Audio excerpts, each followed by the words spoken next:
Ndasuriye kubakaza shiti banywanyi mubana natwe makuru n'ibiganiro dutambutsa kumunesha kuri yanyu mukunda cyane Isange TV. Uyu ni umwanya w'amakuru agezwe ko mu rurimi rw'ikirundi mushikirizwa n'imonesha kuri yanyu mukunda cyane Isange TV. Imonesha kuri mwere dende bashikiriza amakuru n'ibiganiro biba bigezweho kandi bavyakura amatohoza haba mu bisata bitandukanye nka politiki, umutekano, iperereza, hagati y'akazi na muntu, mu makungu ndetse n'andi makuru yose bariko ravugwa ngaha mu kibano. Ndabahaye mwiriwe abandi ndabahaye mwaramutse bivanye naho muherereye.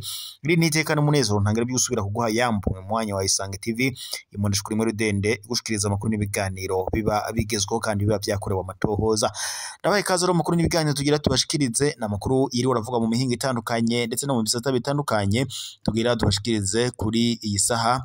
Na cyane cyane rero tugiye kurabira hamwe kubiriko biravugwa ngaha mu mutekano i Burundi. Aho rero kuri ubu ngubu biriko biravuga ko mu mugwa mukuru w'ubutunzi Bujumbura ibara risubiye kugwa hoba habaye ibintu bidasanzwe.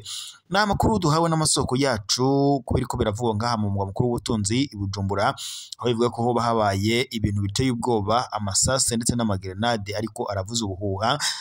Ni ibintu rero biteye ubwoba abanyagihugu b'u Burundi bariko baratabaza umukuru w'igihugu ngo abatabare. Muge kandi ibi biriko biraba amatora yimirije ngaha mu Burundi mu mwaka wa 2025 ayabashinga amateka, ayabakenguza amateka ndetse n'abakuru b'imitumba ndetse hakaza n'ayabajenama. Tutibagiye kandi nayo mukuru w'igihugu mu mwaka wa 2027 hakaba ari amatora rero bivuga ko hazobamwo n'ikiringo ca kabiri cyo mukuru w'igihugu c'u Burundi ari we president Evaristo Ndayishimiye. Nubwo abanyagihugu batishimiye ko azokwitoza mu kibanza c'umukuru w'igihugu mu matora yimirije ya 2027 na cane cane ko bagiriza president Evaristo Ndayishimiye ko ngo kuva ku ntwaro ye mu mwaka wa 2020 atakintu na kimwe harashikana ku Barundi, mu gihe yirirwa arabahenda ngo azobashikana kumbona kazoza y'Uburundi bwifashe mu mwaka wa 2040 ndetse n'Uburundi buteye imbere mu mwaka wa 2060. Umugambwe CNDD FDD injyane zasubiye kwaduka. Umunyamabanga mukuru umugambwe CNDD FDD yarirenga avuga ko president Evariste Ndayishimiye atazomuhemana ngo mu matora y'umukuru w'igihugu yimirije mu mwaka wa 2027.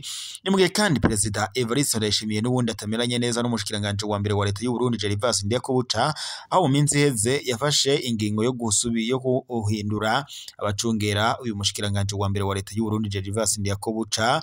Bikavuga ko rero yoba yagira ngo amugandagure cyangwa se ngo amwikize bivanye nuko yabuze uko iyo mutembagaza mu mabanga.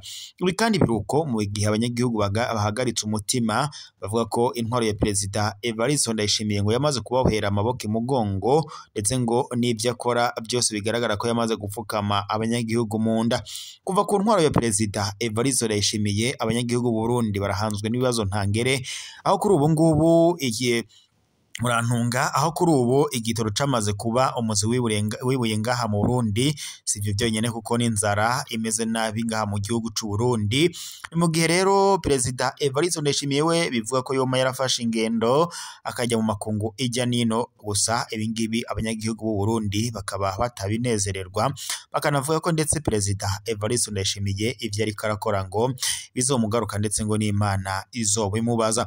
Kuri ubu rero umukuru w'igihugu c'u Burundi Evariste Ndayishimiye nawe biraboneka ko kuba azokwitoza kuba mu mukuru w'igihugu mu matora yimirije bizomugora. Ari nabwo yatangiye gufata ingingo avuga ko ngo kuba baramuzanye mu bibanza vya politiki ngo bitamuraba, ngo yobaza kumureka aho yarigiriye mu mirimo yiwe, ngo nacaye cyane ngo ubu abari karabona amahera menshi cyane kandi atandukanye n'ibibazo ngabona muri politiki. President Evariste Ndayishimiye niwe umukuru w'igihugu mu barongozi bakuru b'ibihugu barongoye u Burundi.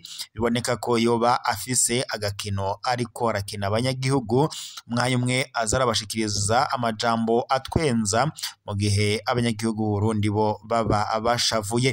Ibi kandi birashavuza cyane abakurikiranira hafi ibyo ngaha mu karere k'ibiyaga binini na cyane cyane iby'abahinga mu bya politiki batishimira inyifato y'umukuru w'igihugu c'u Burundi Evariste Ndayishimiye. Bikaboneka ko rero ngari uburyo bwihariye abari karakoresha mu rwego rwo gushaka kunyonora amatungo y'igihugu c'u Burundi, mu gihe abanyagihugu b'u Burundi bo bafise ibibazo bitandukanye biba hanze. Ni mu gihe rero Perezida Evariste Ndayishimiye yafashe ingingo yo kohereza abasirikare muri Repubulika Iharanira Intwaro Rusange ya Kongo bagiye gufatikanya n'igisirikare ca leta ya Kongo FARDC guhangana n'umugwi witwaje ibigwanisho wa M23 ndetse bafatikanyije n'umugwi wa FDLR ndetse na Wazalendo. N'amakuru rero yamye aravugwa aho abanyagihugu b'u Burundi bagiriza Perezida Evariste Ndayishimiye ngo kuba yarahereje abasirikare muri Repubulika Iharanira Intwaro Rusange ya Kongo abana b'igihugu bariko barahaganagurirwa ndetse biranavuga ko hoba hari abasirikare benshi bapfuye ariko kuri ubu ngubu amatohoza yabo atigeze aramenyekana kugira ngo imiryango yabo imenye aho ababo boba barahoneye. Ibi kandi biruko mu gihe abasirikare bo mwishirahamwe ry'umuryango wa Afrika y'Amajyepfo SADC yamaze gufata ingingo yo gukura abasirikare baryo muri Repubulika Iharanira Intwaro Rusange ya Kongo, gusa bikavuga ko kuri ubu bamaze gucishwa mu gihugu kibanyi c'u Rwanda kugira ngo bashikanwe mu bihugu byabo baje baturukamwo. Turaza kubirabira hamwe rero navyo ku buryo bw'idonido uko bihagaze. Makuru dufise ngaha mu Burundi nuko bivuga ko mu mugwa mukuru w'ubutunzi i Bujumbura ibara ryaba riguye ngo hoba hari igerenade ihatiwe ndetse ikaba ihitanye abasirikare batatu bo mu ngabo z'u Burundi FDNB nkuko amakuru duhawe n'amasoko yacu kubiriko birabera ngaho umugwa mukuru w'ubutunzi i Bujumbura ahejeje kubidushikiriza. Muyandi makuru rero inama nshinga amateka y'u Burundi yakoranye kuri uyu munsi wa kabiri igenekerezo rya 29 ndamukiza 2025 kugira ngo yihweze kandi yemeze urutonde rw'ibikorwa bitegekanyijwe kuzorangurwa n'urwo rwego kuva ku igenekerezo rya 28 ndamukiza gushika ku rya 12 Rusama 2025. Mu bizokwigwa harimwo kwemeza integuro y'ibwirizwa ijanye n'uburyo bw'amafaranga ikigega ca leta kizokoresha mu mwaka wa 2025 ushira wa 2026. Hazoba kandi itorwa ry'abagize umugwi wigenga ujejwe gateka kaze na muntu CNIDH kwigenekerezo rya 5 kugira Kigarama uyu mwaka aturimwo. Muri kino kirangaminsi kandi hazokwigwa ngo hongere kandi hemezwe integuro y'ibwirizwa rihindura ibwirizwa inimero 1/12 ryo kuwa 28 Ruheshi 2017 rijanye n'amakoperative mu Burundi. Nyeniteka Gerase Daniel Ndabirabe mukuru w'inama nshinga amateka yamenyesheje ko abagize umugwi wigenga ujejwe agateka kaze na muntu mu Burundi CNIDH bagiye gusubirizwa ngo kuko byananiranye ko abakomiseri bagize uwo mugwi ngo gukorana bumvikana. Yamenyesheje ko integuro y'ibwirizwa rigenga ivy'uwo mugwi yateguwe n'inama nshinga amateka kandi ko ngo vuba igiye kurungikirwa leta kugira ngo ice igaruka ku rutonde rw'integuro z'amabwirizwa yigwa n'inama nshinga amateka. Yaboneho kandi akaryo ko gusigura imvo n'imvano y'iyo nteguro y'ibwirizwa. Naho Rumonge umuntu umwe yaraye yapfuye mu mishamirano yabaye hagati y'abimba inzahabu n'abajejwe umutekano. Iyo mishamirano yabaye kuri uwo wa mbere igenekerezo rya 28 ndamukiza 2025 ku mutumba Gishiha wa zone Marambya muri komine Burambi. Amakuru atangwa n'abanyagihugu bo kuri uwo mutumba avuga ko abajejwe umutekano bari baje guhagarika ivyo bikorwa byo kwimba inzahabu byahavuye ndetse bizana ukutumvikana gushikaho biba ngombwa ko abo bapolisi barasa hejuru kugira ngo bahagarike imishamirano mu gihe ngo bariko barashwiragira umuntu umwe muri abo bimbo Butare aba arahasize ubuzima.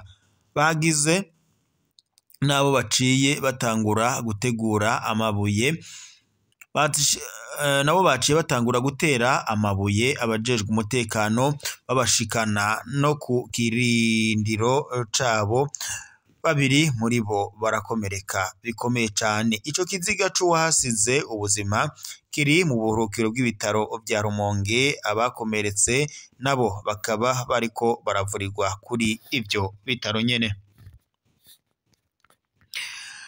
Naho muri Repubulika iharanira intwaro rusange ya Kongo kuri ubu ngubu ibiriko biravugwa nuko ingabo ziri mu butumwa bw'amahoro bw'umuryango wa Afrika y'Amajyepfo SADC mu burasirazuba bwa Repubulika iharanira intwaro rusange ya Kongo zatanguye gutaha kuri uyu wa 29 Ndamukiza 2025 senyuze mu gihugu kibanyi c'u Rwanda. Umubare w'abasirikare batashe muri ico kiciro ntabwo baramenyekana kuko ngo ari igikorwa SADC yipfuje ko caba mu bwiru. Hagaragaye kandi amakamyo agera kuri 7 atwaye ibikoresho byabo ndetse n'imodoka nto zirimwo abahagarariye inzego zibajejwe. Reka rero mbe bashimiye mwese mwari muri kumwe natwe makuru n'ibiganiro twabashikirizaga, turaza gusubira mu makuru araza kubagezweko.